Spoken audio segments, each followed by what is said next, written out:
seorang yang sudah sampai usia 40 tahun, maka Allah mengingatkan dia untuk menyiapkan 5 bekal utama sebelum dia kembali pada Allah Subhanahu wa ta'ala. Hati-hati yang sudah sampai 40 tahun. Jika anda belum memiliki satu di antara 5 ini, anda mesti khawatir, karena ini peringatan dari Al-Quran. Baik, 1. Qala rabbi auzi'ni an ashkura ni'mataka allati an'amta alayya wa ala walidayya. Amanat pertama, kata Allah, dia mesti memperbanyak doa kepada Allah Subhanahu wa ta'ala agar dibimbing, banyak doa agar dibimbing mensyukuri nikmat hidup,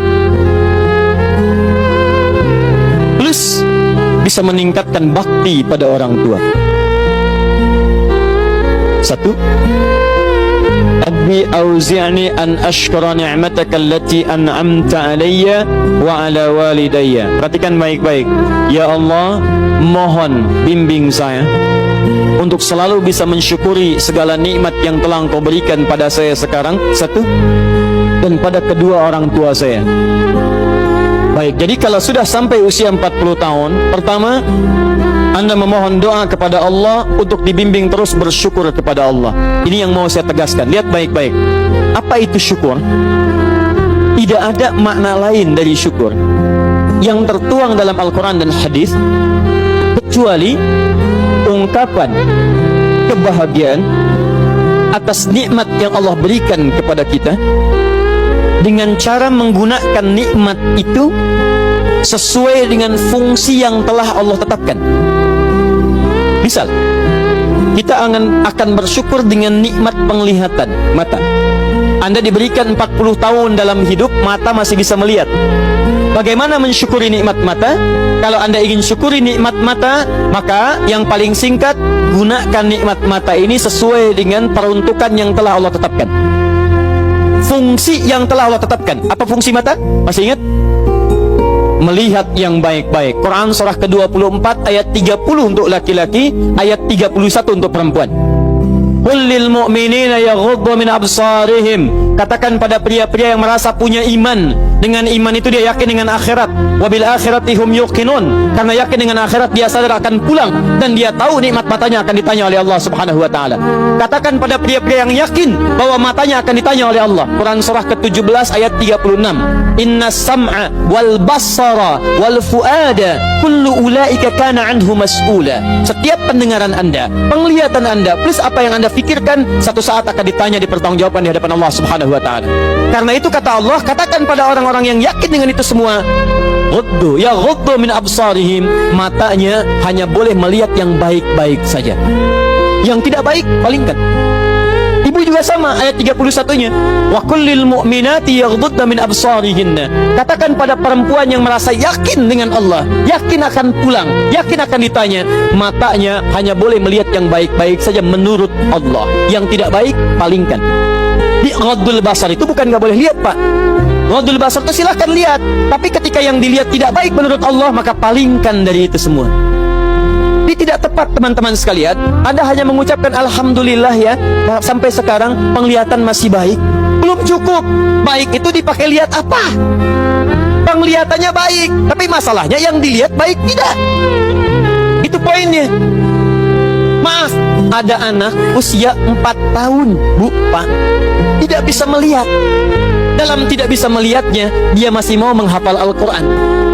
Namanya Mu'af. Tinggalnya di Asyut, adanya di Kaira, negaranya Mesir. Matanya nggak bisa lihat, tapi dia sampaikan pada bapaknya, Pak, saya ingin menghafal Quran. Saya ingin menghafal Quran. Kata bapaknya, kamu yakin? Saya yakin. Baik, keluarga sederhana, punya cuman motor yang sangat luar biasa tidak bagusnya. Dimodifikasi dashboardnya, menempuh jarak kisaran 20 km. Datang pada syekhnya, bapaknya kemudian membonceng, muadznya di belakang. Teman-teman sekalian, setiap berangkat datang pada syekh, dapat hafalan baru, bapaknya tulis ayatnya, disimpan di dashboardnya. Di jalan lihat ke sini, lihat ke jalan, lihat ke sini, lihat ke jalan. Muadz bacakan ayatnya, bapaknya mendengarnya. Secara singkat, tiba-tiba setelah itu fasenya berakhir, jadilah anak ini hafal Quran. Yang ngantar belum hafal Quran, yang diantar nggak bisa lihat hafal Quran. Saking mudahnya Al-Quran, yang nggak bisa lihat bisa hafal Quran. tapi bapaknya dapat pahala dari transferan anaknya.